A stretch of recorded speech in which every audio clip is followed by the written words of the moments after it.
Cowboy, Take Me Away. Book 1, written by C.L. Webb, narrated by Austin Butler. Life hadn't necessarily been going your way these last couple of years. If you were going to be honest with yourself, it was going terribly. You had just broken off a 5-year relationship with a completely abusive asshole, and you were trying to keep yourself afloat by working several jobs. Life was really not going the way that you pictured it would. It doesn't ever, does it? You were tired. You were tired all the time, and you didn't think there was any amount of coffee in the world that could keep you awake. You felt at this point in your life that the exhaustion had sunk its way into your bones, along with the post-traumatic stress that came as a token of appreciation from your last relationship. This was your last long shift at the bar this week, and it wasn't like it was a nice bar either. It was probably one of the most run-down bars in town, but the tipping was okay because most of the clients were drunk bikers. The tipping was the only reason you stayed there. The men that frequented the bar had been less than respectful to you, and you had to ignore a few ass grabs here and there to make rent. But because you were on your own now, you had to learn how to deal with certain things to keep yourself leveled and financially stable. The shift felt like it was dragging for days. The only thing keeping you awake was the raucous laughter of the men at the pool table beside you. You knew that you had to close the bar in about an hour, and since you had been there all day, you were hoping that the men would be a little more understanding of closing time. That was never the case, though. They would always say, "One more game, doll," and you thought you could probably make a hefty amount if you got paid $1 for every time they said that. The small bar was pretty full, so you didn't pay much attention to the young group of biker men that walked in a half hour before close. One of the dark-haired young men wearing a chain on his worn jeans with a muscle shirt approached the bar, wallet in hand, ordering a round for his table. When you got your cocktail tray loaded with beers, you walked over to the men at the booth by the window with your cheeriest smile, even though you were absolutely exhausted. "Here you go, boys," you said politely, placing the drinks down one by one on the table, froth slipping from the tops of a few. The blonde man took the beer and slurped at the foam off the top, whipping the alcohol from his fingers into his shirt. He was facing the other way as he spoke, so you didn't see his face clearly. Truthfully, you didn't really look at any of them. You were so lethargic. You just wanted to finish your shift and lock up. "What's your name, beautiful?" one of them asked. You expected this question. You almost had a visceral reaction to it at this point. You replied through a tight smile. "Anything else I can get you?" you asked. "Maybe Sparky here wants your number," the one said. Your smile grew tighter to the point of painful before you spoke again. "If you need anything, I'll be at the bar." You heard one of them reply, but didn't bother to listen as you walked back to the bar, sliding the serving tray onto the counter. You moved to the register and sat on the stool, picking your book back up in an attempt to read for the last 30 minutes of your shift. Those hopes were dashed when you heard a set of boots approach. This was something you also came accustomed to. The men in this bar were quite relentless when they hit on you, and normally you'd be able to handle it, but considering you had done an 11-hour shift already, you weren't up for playing nice today. You didn't look up as you read the first line of the chapter again. "Sorry about him," a voice said. You exhaled, tilting your book away as you lifted your eyes to look at the man standing in front of you. He was the blonde, younger man at the table, too young to be in here, that's for sure. He had sandy hair that curled around his forehead and neck with deep blue eyes and eyelashes that any woman would have been jealous of. His full mouth was smiling a sweet, crooked smile that seemed innocent at first glance. But you knew better. Any man that came into this bar was not innocent. The man towered over you, so you guessed he was around 6 feet tall. Much like his friends, he wore a leather jacket, ripped-up white muscle tee, and pair of army tags hanging around his neck. He was far too attractive to be in here, but you prepared yourself for the catch as soon as he opened his mouth. "They can get kinda disrespectful after a few drinks. I'm really sorry about that." Even his voice was attractive. "Right, he's gonna play the good guy. Not falling for that one." You didn't respond right away and lowered your eyes back to your book. "You have your drinks.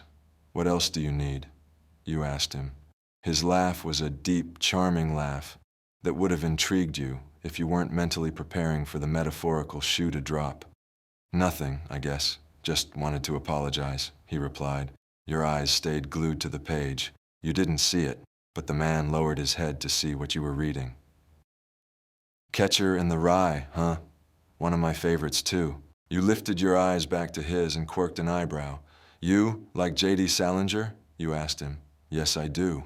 the man said, leaning over the bar with an amused expression as he rested his right hand on the wood ledge. You know, maybe you shouldn't be as prejudiced to bikers, he said, a mischievous smile forming on his lips. Just because I ride a Harley and dress in leather doesn't mean I can't read a book. His voice was playful, and he lifted the coaster in front of him into his ringed fingers, turning it a few times before placing it back down with a flick. No, you're right. I shouldn't have judged you like that, you admitted, setting your book down on the register. The corner of his mouth pulled into a smile as his eyes lingered on yours, raising the same ringed fingers to his blonde shadowed jaw, stroking his full lips. I thought I caged those butterflies, damn it. Wasn't this a warning? If you found yourself fond of a man, shouldn't you be running in the other direction? There had to be a catch.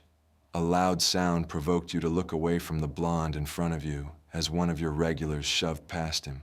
I know you gotta close in 30 minutes, but we want to get a few more games in, beautiful. Ray is kicking my ass, the man slurred.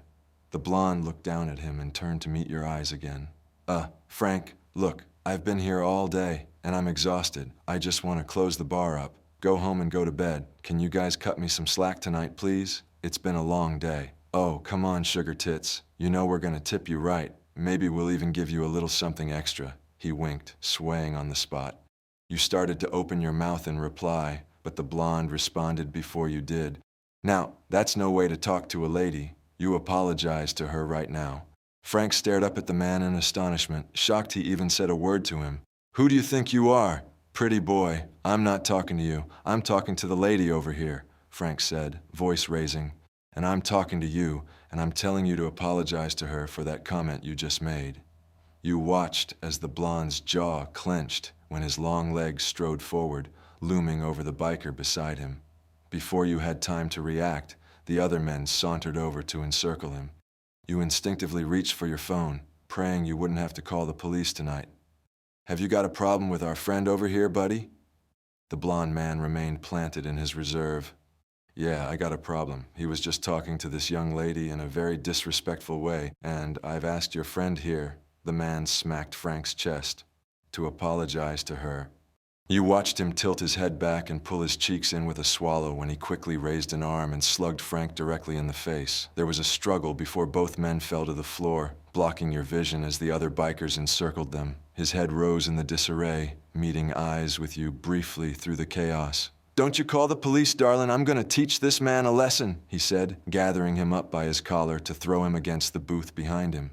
You staggered back into the bar shelves, with your hand on your face in shock as you watched the events in front of you unfold. The blonde's arm wound back several times as he pummeled Frank into the booth, each blow hitting him directly in the face. Before he could continue, the other bikers were on top of him in a cloud of fury, pulling him by his jacket onto the tile floor. Frank lay against the booth, body limp and face bloody as he sputtered from his mouth and nose. I said, don't call the police. You groaned in annoyance, running from the other side of the bar to the bikers on top of the blonde man in an effort to pull them off, shouting, smacking the backs of their leather jackets with your fists balled up. Stop it! Stop! Get off of him! The men finally stood back when the last one kicked the blonde in the ribcage, turning to look at you with a grin before spitting on the back of your savior's patched jacket. Now who learned a lesson, sweetheart? They laughed, cheering in a drunk amble as they gathered their stuff, exiting the bar from the side door. At that moment, the blonde man's friends came in from their cigarettes, realizing something went down, immediately running toward his limp form.